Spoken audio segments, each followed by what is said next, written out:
So, Pokemon Scarlet and Violet have been out for a little while now, and we are also headed towards a brand new year in 2023. This is going to be the last video that I put out in the year 2022, and as such, the time has sort of come to look towards what's next. And in today's video, I wanted to ask the question, what is next for Pokemon after Scarlet and Violet?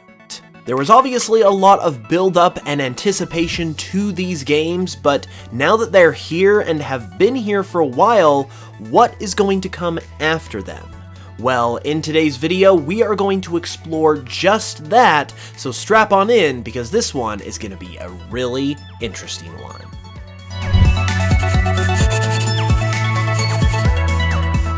Okay, so really quick before we get into the video, I just wanted to mention that the day this video goes live, Thursday the 29th, I'm actually going to be doing some streaming. I'm going to be streaming with Rare Candy, which is a company that was founded by our very own Leonhardt, and I'm going to be opening up some Pokemon cards. I've been doing it for a while now, it's a ton of fun, and I would love to have some of you guys come over and hang out. You can join either on the Rare Candy website or mobile app, and it starts, once again, this Thursday the 29th at 4 p.m. Pacific. It's gonna be a ton of fun, so I hope to see a bunch of you guys there, but with that said, let's go ahead and get back to the video.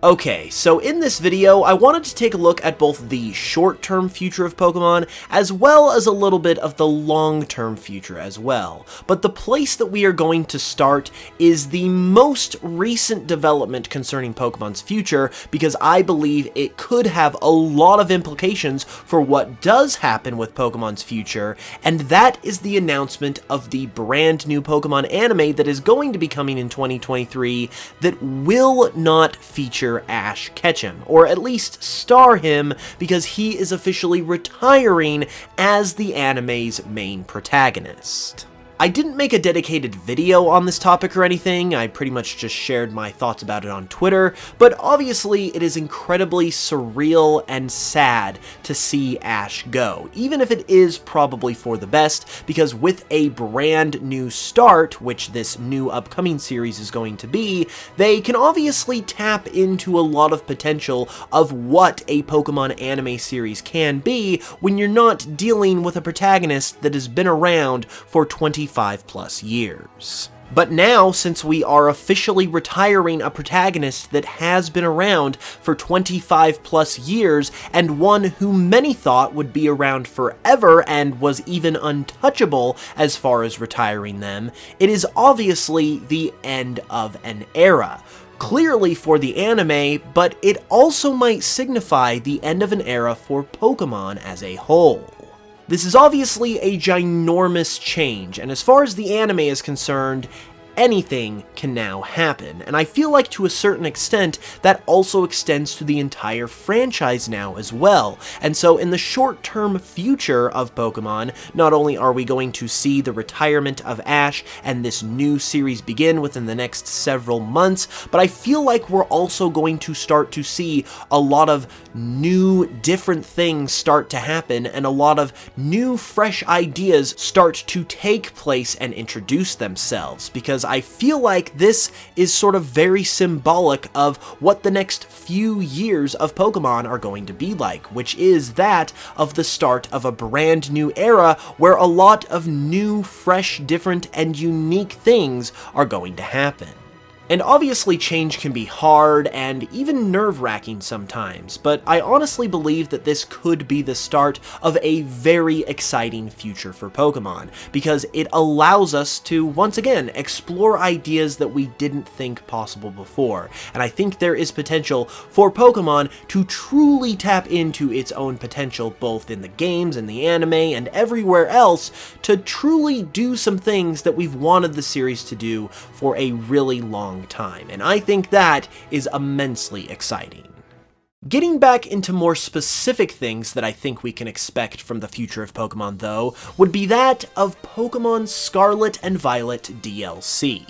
In terms of the games, 2023 is very likely going to be a year where we see the introduction of Pokemon Scarlet and Violet DLC, just the same way we saw it introduced for Sword and Shield. Therefore, we won't get a brand new game release in this year, but we will get probably a pretty sizable expansion for Scarlet and Violet, which could go in a number of different directions. There are already hints to what this DLC is going to include in the game itself, with the teasing of more Paradox Pokemon, as well as the Pokemon that is supposedly the origin of the terrestrialization phenomenon, which has yet to be revealed, which ultimately makes for a pretty exciting set of circumstances, which could make this DLC, if it does end up happening, really awesome.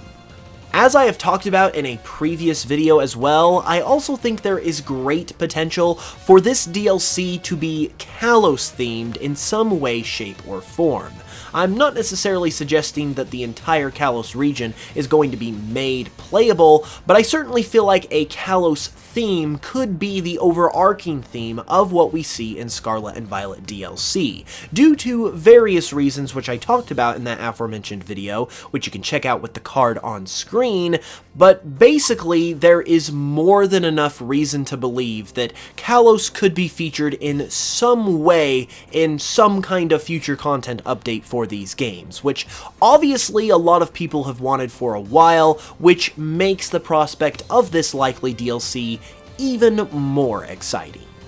Regardless of how this likely DLC ultimately ends up turning out, however, I think it is indeed most likely the case that 2023 will be the year of Scarlet and Violet DLC, and that will be the main piece of main series game content that we can look forward to this year.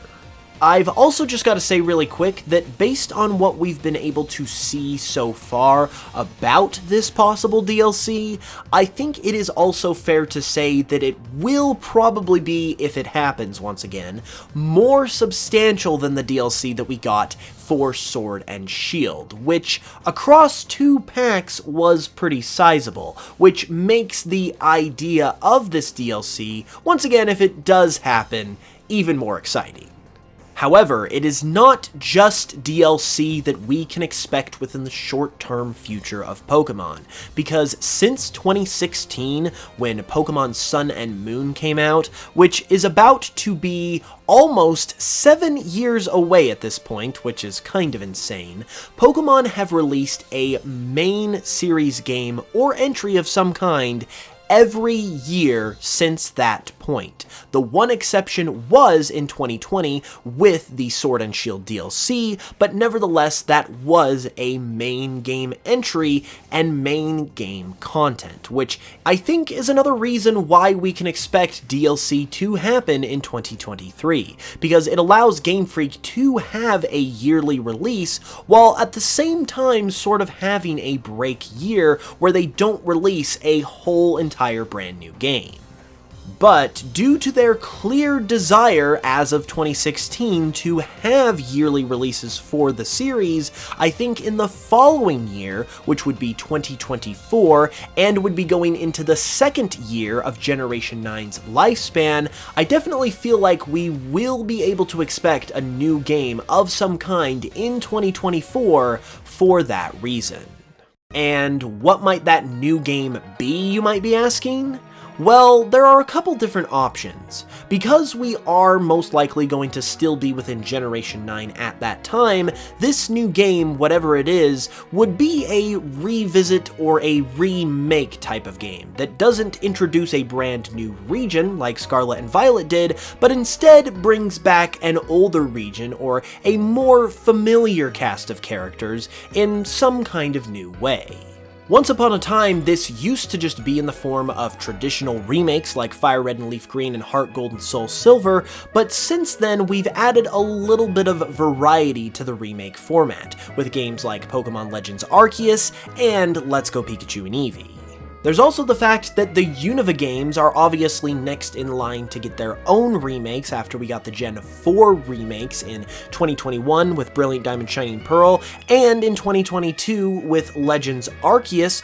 so could that be a possibility? Well, in short, no. I think the Unova remakes are the first thing that I can definitively scratch off this list in terms of them happening within this year, because I don't think they're going to happen within Generation 9. I think Generation 10 is a little more likely for those games to happen. I think a little more time needs to pass before we can seriously start looking at that as a real possibility. And therefore, if Unova remakes aren't that likely, then what kind of remake or game could legitimately happen instead?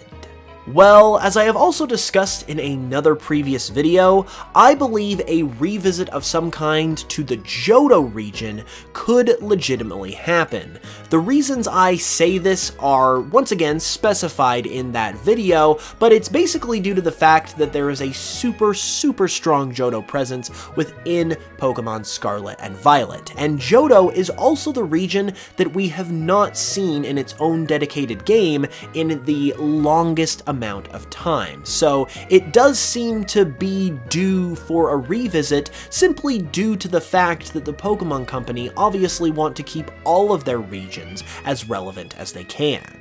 I speculated in that aforementioned video that a Pokemon Legends Johto game seems like the most logical way to go there, but obviously that's not the only option either. There was also a lot of talk about a Let's Go Johto game back when Pokemon Let's Go Pikachu and Eevee first came out, and something like that could also happen as well as a number of other options too, because Game Freak are obviously pretty good at surprising us. It's not like I'm 100% convinced that we are definitely going to get a Johto game in 2024, but given the various circumstances, it does seem like the most logical idea and the most likely one as well, which is pretty interesting all things considered, so I am very interested to see what ultimately happens in that 2024 year. And finally, for my last point on this look into the future of Pokemon, has to do with something that is a little bit farther out, but not too far out, which is pretty crazy to say. And that would have to do with the 30th anniversary of Pokemon. The 30th anniversary for the franchise is going to come in 2026, which is basically 3 years from now, and if we know anything when it comes to Pokemon, 3 years is not a long time at all. I feel like I blinked and we went from Sword and Shield to Scarlet and Violet, so that time frame and that anniversary is going to be here before we know it, and that's why it's worth looking into now. And obviously, it's worth looking into because it is the 30th anniversary. There's no doubt that Pokemon are going to make a big deal about it, just like they did the 20th and 25th anniversaries, and in terms of what we could see happen in this anniversary, it very possibly could be the introduction of Generation 10. If we follow the 3-year schedule of Pokemon generations, then Generation 10 would actually be due to release in 2025, since Generation 9 has started in 2022. However, because of that 30th anniversary coming just 1 year later, and basically only a few months after a game would release in 2025, since they always release in November of every year, and the anniversary is in February of the next year, it seems very possible that they might hold back the introduction of the 10th generation, which is also obviously the first double-digit generation, to the 30th anniversary in order to properly be able to celebrate both that new generation and that anniversary at the same time, because what is going to be better to celebrate that anniversary with than a new generation? So it seems very possible that that could be the case, which is interesting to note because that would mean that they would effectively be pushing back Generation 10 1 whole year in order to time it with the 30th anniversary, which would do something that a lot of Pokemon fans have been asking Game Freak for years, which is to take more time with their games. They're obviously on a very strict schedule, but with the anniversary potentially allowing them to take 1 more year with this next generation of Pokemon, that could obviously mean that those games will be all the better. And obviously, we're in a pretty good place right now, I would say, performance issues aside, with Scarlet and Violet, and things are only going to get better between now and then as well. So by the time we get to Generation 10, and with a whole extra year of development time potentially available due to this anniversary, we could be in for a very, very special treat when Generation 10 comes around, even if it is super early to start talking about that sort of thing. I'm sure we'll get the whole traditional sort of celebration as well, with Pokemon distributions and lots of fun, new, special merchandise, and hey, maybe we'll even get another re-release of some older Pokemon games onto the eShop on whatever Nintendo's next console is going to be, which those games will most likely come out on. Whatever the case may be though, I think Pokemon is definitely riding high and will be using that momentum to carry them into the years to come. And with a new era of Pokemon seemingly beginning, where potentially anything could happen with this new fresh start and this passing of the torch that we are seeing being represented in the anime, I think, like I said earlier, there is tons of reason to be excited because we could see a lot of awesome things happen that we have wanted to see happen for a long time. What do you guys think though? What do you think is going to happen in both the near and farther out future in this post-Scarlet and Violet era? Be sure to let me know in the comments below and leave the video a like if you enjoyed it and subscribe for more if you're new. With that said, I will also be back with another new video very soon, but it won't be until the year 2023. So for all of those people who are watching in the last couple days of 2022, I just want to say thank you for watching, and I hope your New Year's holiday goes great. I hope you all have a fantastic new year, and I hope 2023 is a great year for all of us. With that said, thank you all once again for watching this video. I really appreciate it. And until the next one, as always, I will smell you guys later.